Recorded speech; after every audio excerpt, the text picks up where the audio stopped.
Assalamualaikum warahmatullahi wabarakatuh. Perkenalkan, nama saya Amelia Nur Khairani, NIM 1804274. Saya berasal dari mahasiswa Universitas Negeri Padang, Fakultas Ilmu Sosial, jurusan Ilmu Administrasi Negara.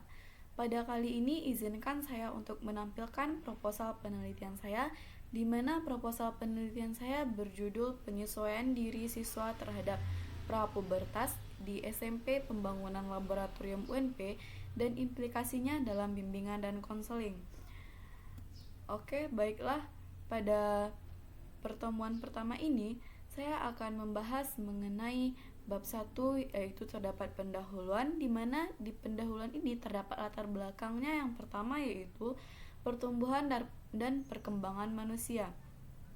Dan yang kedua itu ada remaja.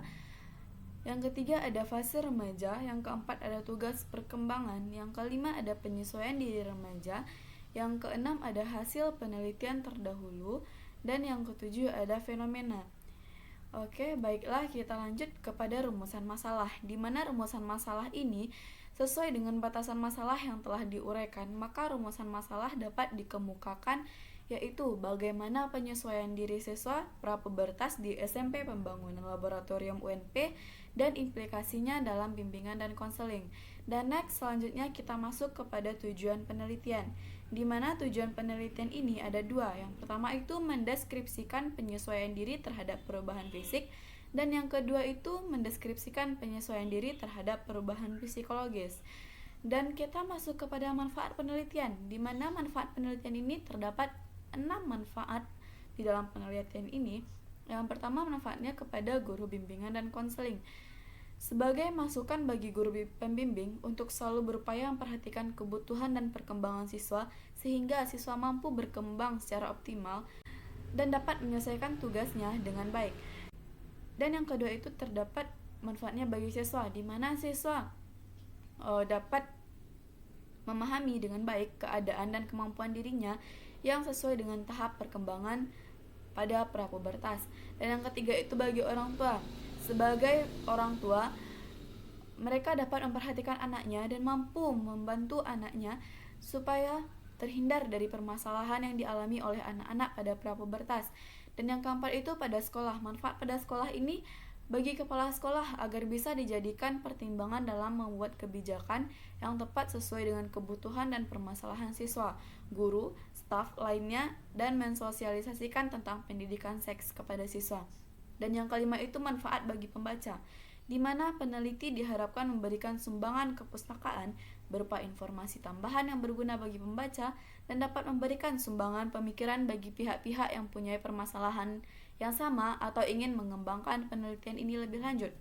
Dan yang keenam itu ada peneliti. Manfaatnya bagi peneliti yaitu peneliti ini diharapkan dapat menambah pengetahuan dan informasi bagi guru bimbingan dan konseling atau peneliti yang berkaitan dengan penyesuaian siswa pada prapubertas. Oke, pada tahap selanjutnya yaitu ada kerangka konseptual, di mana kerangka konseptual dapat kita lihat pada layar yang telah saya tampilkan ini. Ada penyesuaian diri siswa di SMP Pembangunan Laboratorium dan terdapat pada masa prapubertas. Penyesuaian diri terhadap perubahan fisik ini ada ukuran tubuh, ada proporsi tubuh, ada seks sekunder, dan ada seks primer. Dan pada penyesuaian diri terhadap perubahan itu ada 3, yaitu psikologis, emosi, dan perilaku. Dan semua ini akan diimplementasikan dalam layanan bimbingan dan konseling dan kembali kepada penyesuaian diri siswa di SMP Pembangunan Laboratorium UNP. Oke, baiklah, kita selanjutnya pada asumsi penelitian, di mana asumsi penelitian ini terdapat beberapa macam. Yang pertama itu setiap siswa memiliki penyesuaian diri yang berbeda dalam menghadapi prapubertas. Yang kedua, setiap siswa akan mengalami perubahan fisik dan psikologis dalam menghadapi prapubertas. Dan yang ketiga itu setiap siswa mengalami masalah yang berbeda pada prapubertas. Yang keempat, sebagian siswa belum mampu dan belum bisa menyesuaikan dirinya pada prapubertas. Yang kelima, guru bimbingan dan konseling berperan meningkatkan pemahaman siswa dalam penyesuaian diri pada masa prapubertas. Dan selanjutnya pada slide ini kita masuk kepada hipotesis, di mana berdasarkan kerangka pemikiran di atas yang telah saya tampilkan sebelumnya tadi, hipotesis dalam penelitian ini dapat kita ambil adalah yang pertama itu H0-nya. H0-nya yang yaitu tidak ada penyesuaian diri siswa terhadap probabilitas di SMP Pembangunan Laboratorium UNP dan implikasinya dalam bimbingan dan konseling. Dan HA-nya itu ada penyesuaian diri siswa terhadap probabilitas di SMP Pembangunan Laboratorium UNP dan implikasinya dalam bimbingan dan konseling. Oke, kita masuk kepada slide selanjutnya di mana terdapat teknik analisis data kuantitatif.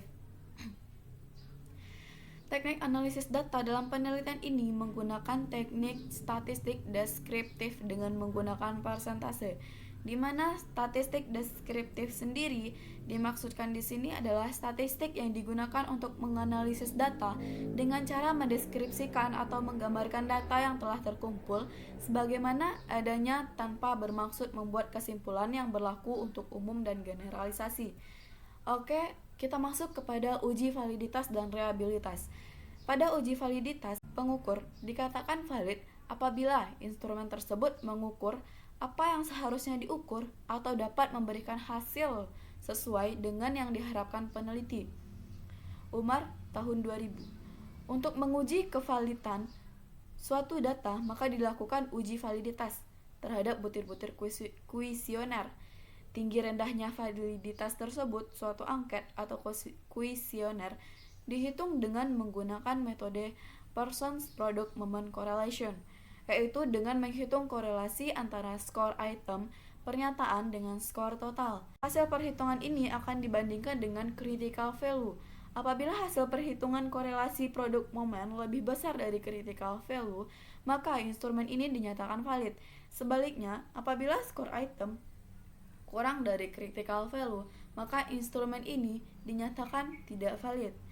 Oke, kita masuk kepada reliabilitas, di mana reliabilitas adalah suatu angka indeks yang menunjukkan konsistensi suatu alat pengukur di dalam mengukur gejala yang sama. Untuk menghitung reliabilitas, salah satu dapat dilakukan dengan menggunakan koefisien Cronbridge alpha. Instrumen untuk mengukur masing-masing variabel dikatakan reliable jika memiliki Cronbridge alpha lebih besar dari 0,6068.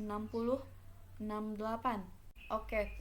Di sini kita akan masuk kepada instrumen penelitian di mana di sini ada teknik pengumpulan data. Teknik pengumpulan data yang digunakan pada pengumpulan data penelitian ini adalah angket. Angket yang diberikan kepada responden adalah angket tertutup. Angket dalam penelitian ini mengacu pada model skala Likert. Nah, pada slide selanjutnya ini, instrumen ini menggunakan 5 alternatif jawaban, di mana alternatif itu ada sangat sesuai, sesuai, cukup sesuai, tidak sesuai, sangat tidak sesuai. Dan ini adalah poin-poin di mana favorable dan unfavorable-nya. Ada sangat sesuai itu ada 5 nilainya, dan sesuai itu ada 4, cukup sesuai ada 3, tidak sesuai ada 2, dan sangat tidak sesuai ada 1. Begitupun sebaliknya kepada unfavorable-nya. Sangat sesuai itu ada 1, sesuai itu ada 2, cukup sesuai ada 3, tidak sesuai ada 4, dan sangat tidak sesuai itu ada 5. Oke, pada teknik penyusunan instrumen ini terdapat beberapa tahap yang dilakukan untuk penyusunan instrumen penelitian angket, yaitu yang pertama menentukan variabel yang akan diteliti, yang kedua itu menentukan subvariabel dan masing-masing indikator, dan yang ketiga itu menyusun item pernyataan berdasarkan masing-masing indikator, dan yang keempat itu mengkonsultasikan item-item tersebut dengan dosen pembimbing, serta melakukan uji coba angket. Oke, baiklah kita masuk kepada teknik analisis data, di mana teknik analisis data ini dalam penelitian menggunakan teknik statistik deskriptif dengan menggunakan persentase. Menurut Sugiono 2009, rumusan yang digunakan adalah ada P sama dengan F per N dikali 100, di mana keterangan P itu adalah tingkat persentase jawaban dan F frekuensi jawaban responden, dan N itu adalah jumlah dari responden. Oke, pada kriteria pengolahan data ini kita ada 5 kategori, di mana ada sangat baik, baik, cukup baik, tidak baik, dan sangat tidak baik. Dan jika dipersentasekan itu, sangat baik itu bisa lebih dari 84% atau sama dengan 84%. Dan kategori baik itu bisa dipresentasikan kepada 68 sampai 83%. Dan pada cukup baik itu bisa dipresentasikan kepada 51 sampai 67%. Tidak baik bisa dipresentasikan kepada 35 sampai 50%, dan sangat tidak baik bisa dipresentasikan kepada kurang dari 34% atau sama dari 34%. Oke, kita masuk kepada kisi-kisi instrumen penelitian, di mana ada dua subvariabel. Subvariabelnya yaitu penyesuaian diri terhadap perubahan fisik dan penyesuaian diri terhadap perubahan psikologis. Dan pada perubahan fisik ini terdapat ada ukuran tubuh dan proporsi tubuh. Dan pada psikologis ada emosi dan perilaku. Dan pada ukuran tubuh ini terdapat nomor item pada angket, yaitu nomor 1 dan 4. Dan yang negatifnya terdapat nomor 2 dan nomor 3. Maka terdapatlah jumlahnya pada angket ukuran tubuh ini ada 4. Dan proporsi tubuh ini nomor itemnya ada 5, yang positifnya ada 7, ada 11, 13, 14, dan seterusnya. Begitu juga kepada yang negatif, maka dapat dijumlahkan ada 13 jumlah proporsi tubuh pada penelitian angket. Dan pada emosi juga begitu, nomor itemnya yang positif ada 18, 22, dan seterusnya. Begitu juga dengan yang negatif, maka dapat dijumlahkan pada penyesuaian diri terhadap perubahan psikologis terdapat indikator emosi itu ada berjumlah 9. Dan pada perilaku itu juga terdapat nomor itemnya yang positif 27, 30, 31, begitupun seterusnya, dan begitupun juga dengan negatif. Maka terdapatlah jumlah dari perilaku itu pada angket ada 13 item pada angket, dan jika ditotalkan itu ada 39 soal pada angket tersebut. Oke, pada hasil dan pembahasan ini dapat kita lihat pada layar yang telah saya tampilkan di depan bahwa kategori yang kelima tadi dapat jika diintervalkan, dapat intervalnya itu besar dari 164 atau sama dengan 164 interval. Pada kategori baik terdapat 134 sampai 165. Cukup baik itu juga terdapat 102 sampai 133 interval, dan tidak baik terdapat 70 sampai 101 interval, dan sangat tidak baik itu kurang dari 69 atau sama dengan 69 interval. Oke, jika dipresentasikan terdapat ini nilai persentasenya sama dengan yang telah saya jelaskan sebelumnya. Dan pada sangat baik itu terdapat frekuensinya ada 2. Dan yang baik itu frekuensinya 57, cukup baik 79 frekuensi, tidak baik terdapat 1 frekuensi, dan sangat tidak baik terdapat 0. Maka secara keseluruhan frekuensinya itu dijumlahkan adalah 139. Dan jika dipersentasikan lagi, maka sangat tidak baik itu terdapat 1,44%, dan baik itu terdapat 41,01%. Cukup baik terdapat 56,83%, tidak baik terdapat 0,72%, dan sangat tidak baik itu terdapat 0%. Maka dikategorikan secara keseluruhan itu terdapat 100%. Maka ditarik kesimpulannya adalah berdasarkan tabel di atas, secara keseluruhan penyesuaian diri itu terdapat probabilitas itu tergolong cukup baik. Dan hasil pembahasan tersebut, maka terdapat rata-rata dari perubahan fisik adalah 3,34, dan persennya 66,8 dikategorikan cukup baik. Pada ukuran tubuh, rata-ratanya 3,41, jika diparsankan terdapat 68,2 termasuk kategori baik, dan proporsi tubuh terdapat 3,25 dan dipresentasikan terdapat 65% dan dikategorikan cukup baik. Dan pada perubahan psikologis ada rata-rata 3,33, di mana persennya 66,6 dan dikategorikan kepada cukup baik. Dan pada emosi terdapat rata-ratanya 3,32, jika dipersenkan terdapat 66,4% dan dikategorikan cukup baik. Begitupun kepada perilaku, terdapat rata-rata 3,41 dan jika dipersenkan terdapat 68,2% dan dikategorikan kepada baik. Maka secara keseluruhan rata-rata tersebut terdapat 3,34 dan dipresentasikan terdapat 66,8% dan dikategorikan kepada cukup baik secara keseluruhan. Oke, pada pembahasan ini dikemukakan hasil penelitian mengenai penyesuaian diri siswa terhadap prapubertas di SMP Pembangunan Laboratorium UNP secara keseluruhan. Terlihat bahwa penyesuaian diri siswa terhadap prapubertas dengan skor rata-rata 3,34 dan persentase 66,71% dari skor ideal tergolong pada kategori cukup baik. Dan pada poin pertama, penyesuaian diri siswa terhadap perubahan fisik dengan skor rata-rata 3,34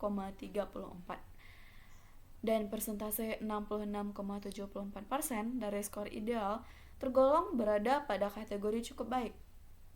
Artinya, siswa mampu menyesuaikan dirinya terhadap perubahan yang terjadi pada keadaan fisiknya. Dan yang kedua itu, penyesuaian diri siswa terhadap perubahan psikologis dengan skor rata-rata 3,33 dan persentase 66,69% dari skor ideal tergolong berada pada kategori cukup baik. Artinya, siswa mampu menyesuaikan dirinya terhadap perubahan yang terjadi pada keadaan psikologisnya. Oke, pada daftar pustakanya dapat kita lihat di sini ada daftar pustaka. Banyak sekali ya, ada Ali dan Ansori. Ada tahun 2012 Psikologi Remaja, terdapat Pak Jakarta dan Bumi Aksara. Ini adalah daftar pustakanya. Bisa kita lihat sendiri pada slide di layar ini ya. Oke, cuma ini yang dapat saya sampaikan. Jika ada kata-kata saya yang salah atau ada kekeliruan pada tampilan PowerPoint saya ini, mohon dimaafkan. Oke, saya pamit undur diri. Assalamualaikum warahmatullahi wabarakatuh.